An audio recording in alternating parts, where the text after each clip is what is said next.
বন্ধুরা, যুদ্ধ কি সত্যি শুরু হয় গুলি ছুড়ে, নাকি যুদ্ধ শুরু হয় অনেক আগে রাডার স্ক্রিনে, প্রতিরক্ষা নথিতে আর নীরব সামরিক সিদ্ধান্তে? আজকের ভিডিও ঠিক এই রকম বাস্তবতাটাই ব্যাখ্যা করবে। বাংলাদেশের ইউরোফাইটার টাইফুন কেনার পরিকল্পনা, ভারতের শিলিগুড়ি করিডর এবং এই দুয়ের মাঝে বদলে যাওয়া দক্ষিণ এশিয়ার এয়ার স্ট্র্যাটেজি, সবকিছু আমরা দেখব বাস্তব তথ্যের আলোকে, কোনো কল্পনা ছাড়াই। শিলিগুড়ি করিডর ভারতের সবচেয়ে সংবেদনশীল ভৌগোলিক পয়েন্ট। পশ্চিমবঙ্গের উত্তর অংশে অবস্থিত এই সরু স্থলপথ মূল ভারতকে উত্তর পূর্ব ভারতের 8টি রাজ্যের সঙ্গে যুক্ত করে। করিডরের সবচেয়ে সংকীর্ণ অংশ মাত্র 22 কিলোমিটার চওড়া। এর দক্ষিণে বাংলাদেশ, উত্তরে নেপাল, পূর্বে ভুটান এবং ভুটানের ওই পারেই চীনের চুম্বি ভ্যালি। এই একটি করিডরের উপর দিয়েই সেনা চলাচল, রসদ, জ্বালানি, রেললাইন এবং ডিজিটাল কানেক্টিভিটি পরিচালিত হয়। তাই শিলিগুড়ি করিডর মানে শুধু রাস্তা নয়, এটি ভারতের স্ট্র্যাটেজিক লাইফলাইন। এই করিডরের গল্প বাংলাদেশকে বাদ দিয়ে ভাবা যায় না, কারণ ভৌগোলিকভাবে শিলিগুড়ি করিডরের দক্ষিণ দিক জুড়ে রয়েছে বাংলাদেশ। আজ ভারত ও বাংলাদেশের সম্পর্ক বন্ধুত্বপূর্ণ ও সহযোগিতামূলক নেই, কিন্তু সামরিক বিশ্লেষণ বন্ধুত্ব নিয়ে নয়, সক্ষমতা ও অবস্থান নিয়ে করা হয়। আর এখানে ইউরোফাইটার টাইফুন প্রসঙ্গটি গুরুত্বপূর্ণ হয়ে ওঠে। বাংলাদেশ তাদের বিমান বাহিনীকে আধুনিক করার লক্ষ্যে ইউরোফাইটার টাইফুনকে একটি সম্ভাব্য যুদ্ধবিমান হিসেবে বিবেচনা করেছে।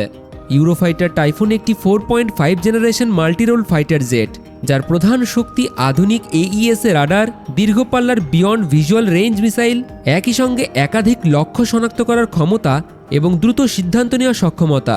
সহজভাবে বললে, এই বিমান আকাশে উপস্থিত থাকলেই একটি অঞ্চলের এয়ার স্পেসের হিসাব বদলে যায়। এখন প্রশ্ন আসছে, বাংলাদেশ কি যুদ্ধের প্রস্তুতি নিচ্ছে? সোজা উত্তর, না। বাংলাদেশের ইউরোফাইটার টাইফুন পরিকল্পনা মূলত একটি ডিফেন্স মডার্নাইজেশন উদ্যোগ। তাদের পুরনো প্ল্যাটফর্ম বদলানো, নিজেদের আকাশসীমা সুরক্ষিত করা এবং ভবিষ্যতের জন্য প্রস্তুত থাকা, এই তিনটিই হলো বাংলাদেশের মূল লক্ষ্য। কিন্তু একই সঙ্গে এটাও সত্য যে এমন উন্নত ফাইটার জেট এই অঞ্চলে যুক্ত হলে দক্ষিণ এশিয়ার এয়ার পাওয়ার ব্যালেন্স নতুন করে হিসাব করা হবে। শিলিগুড়ি করিডরের দৃষ্টিতে এই পরিবর্তনের অর্থ হল আকাশে আরও বেশি নজরদারি ও সতর্কতা। এই করিডর একটি খোলা এবং নাজুক ভূগোল। আধুনিক যুদ্ধে আকাশ নিয়ন্ত্রণ মানেই স্থল নিরাপত্তার বড় অংশ নিয়ন্ত্রণ। বাংলাদেশের হাতে যদি ইউরোফাইটার টাইফুনের মতো প্ল্যাটফর্ম আসে, তাহলে ভারতের জন্য এয়ার ডিফেন্স পরিকল্পনা আরও সূক্ষ্ম ও শক্তিশালী করা স্বাভাবিক প্রতিক্রিয়া। আর ভারত ইতিমধ্যে সেই পথেই এগোচ্ছে। শিলিগুড়ি করিডর এলাকায় শক্তিশালী সামরিক উপস্থিতি, উন্নত রাডার এবং এয়ার ডিফেন্স নেটওয়ার্ক এবং দ্রুত প্রতিক্রিয়া সক্ষম ফাইটার স্কোয়াড্রন মোতায়েন রয়েছে। পাশাপাশি ভারত কূটনৈতিক দিকেও কাজ করছে।